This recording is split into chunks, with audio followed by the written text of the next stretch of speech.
하루 종일 컴퓨터 앞에 앉아 있고 핸드폰을 보느라 고개는 계속 앞으로 나와 있고 어깨는 점점 말려 들어가고 어느 순간 거울을 보면 등은 굽어 있고 어깨는 무겁고 목은 항상 뻐근합니다. 운동을 해야 할 것 같긴 한데 헬스장 갈 시간은 없고 뭘 해야 할지도 모르겠고 막상 하려니 귀찮습니다. 그런데 이 모든 문제를 단 매달리기 하나로 시작할 수 있다면 어떨까요? 철봉에 그냥 매달리는 것 당기지도 않고 운동 기술도 필요 없고 힘이 없어도 괜찮습니다. 오늘 영상에서는 왜 매달리기가 척추, 관절, 악력, 그리고 심지어 신경계까지 바꿀 수 있는지 과학적 근거를 바탕으로 쉽게 설명해 드리겠습니다. 끝까지 보시면 오늘 당장 철봉을 잡게 되실 겁니다. 혹시 매달리기를 하려는데 집에 철봉이 없다 하시는 분들은 아래 고정 댓글에 철봉 비교 영상이 있으니 참고해 주세요. 오늘 영상은 해외에서 조회수 92만 회가 나온 덤벨 데스크님의 영상을 참고했습니다. 만약 여러분께 매일 딱 3분 철봉에 매달리는 것만으로 몸이 완전히 개조될 수 있다고 말씀드린다면 믿으시겠습니까? 이건 단순한 피트니스 팁이 아닙니다. 여러분의 척추와 관절, 심지어 뇌 건강까지 바꾸는 검증된 과학입니다. 오늘 저는 왜 여러분이 당장 철봉을 찾아야 하는지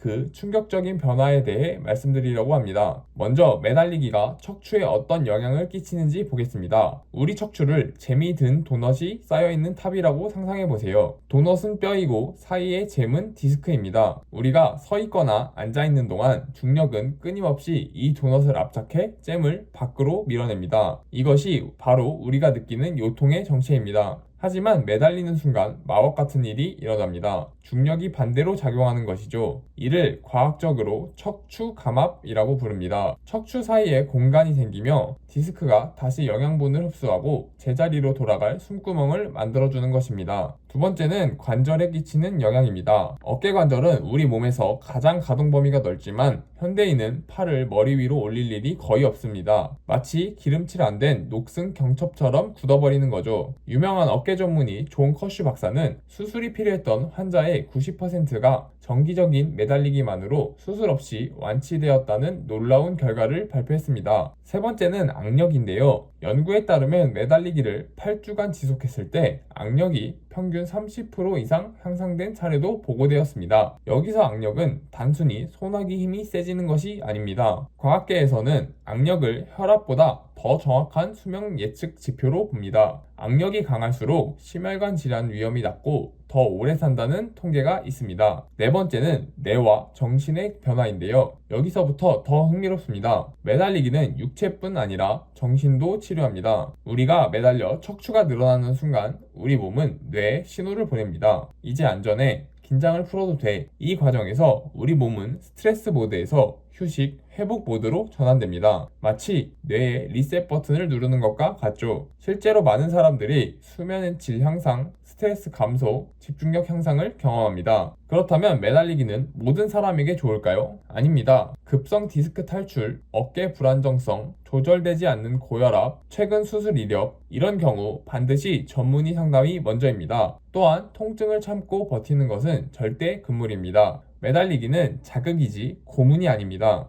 그럼 매달리기를 안전하게 하려면 어떻게 시작해야 할까요? 하루 3분은 한 번에 채우는 시간이 아니라 하루 총합입니다. 초보자 단계에서는 철봉 아래 발을 딛고 서서 체중의 50%만 실어보세요. 무릎을 살짝 굽히기만 해도 척추는 늘어나기 시작합니다. 처음부터 3분을 매달릴 필요는 없습니다. 10초씩 하루 3번으로 시작하세요. 일주일 단위로 5초씩 늘려가는 겁니다. 매달리기 자세에는 데드행과 액티브행 이렇게 두 가지가 있는데요. 먼저 데드행 자세는 겉보기에는 쉬워 보이지만 디테일이 부족하다면 오히려 어깨에 무리를 줄 수 있습니다. 정확한 방법을 설명드리겠습니다. 양손 너비는 어깨보다 약간 넓게 손바닥이 철봉을 감싸도록 완전히 잡습니다. 어깨는 귀에 닿을 듯 올라가도록 완전 이완하고 다리는 자연스럽게 모으거나 꼬아도 무방합니다. 허리 아치나 골반 비틀림이 생기지 않게 중립을 유지하는 게 중요합니다. 데드행에서 중요한 건 힘을 뺀 상태라는 것입니다. 하지만 너무 오래 매달려 팔꿈치나 손목 관절에 부담이 느껴진다면 초반에는 짧은 시간으로 나눠서 진행하는 것이 좋습니다. 다음은 액티브행입니다. 액티브행은 단순히 어깨를 내리는 동작이 아니라 견갑골을 아래로 당겨서 몸 전체를 지탱하는 기술적인 동작입니다. 흔히 말하는 등으로 매달려 있는 느낌이라고 보시면 됩니다. 정확한 방법을 설명드리자면 손 너비와 그립은 데드핸과 동일하고 팔꿈치는 완전히 펴고 몸은 수직을 유지합니다. 견갑골을 아래로 당기면서 목은 편안하게 두고 엉덩이와 복부에 약간의 긴장감을 유지합니다. 실수하기 쉬운 포인트들을 짚자면 팔을 구부리거나 어깨가 앞으로 말리는 것입니다. 이럴 경우에는 견갑이 제 위치에서 벗어나면서 부상의 위험이 올라갑니다. 목표는 하루 총 3분 30초씩 6번 혹은 1분씩 3번 나누어도 됩니다. 이건 경쟁이 아닙니다. 천천히 꾸준히 하세요. 오늘 당장 집 근처 공원이나 문틀철봉에서 딱 10초만 매달려 보세요. 여러분은 단순히 철봉에 매달려 있는 것이 아닙니다. 굽어있던 척추에 숨을 불어넣고 수명을 늘리며 스트레스로 가득 찬 뇌를 쉬게 하고 있는 것입니다. 오늘 10초부터 시작해보세요. 일주일만 해보세요. 그리고 여러분의 몸이 어떻게 달라지는지 직접 느껴보세요. 3개월 후에 여러분은 지금과는 완전히 다른 몸과 마음을 갖게 될 것입니다. 지금 바로 매달리기를 하려는데 집에 철봉이 없어서 못하시는 분들은 제가 여러가지 문틀 철봉을 비교해 놓은 영상을 아래 고정 댓글에 남겨두었으니 참고해주세요. 감사합니다.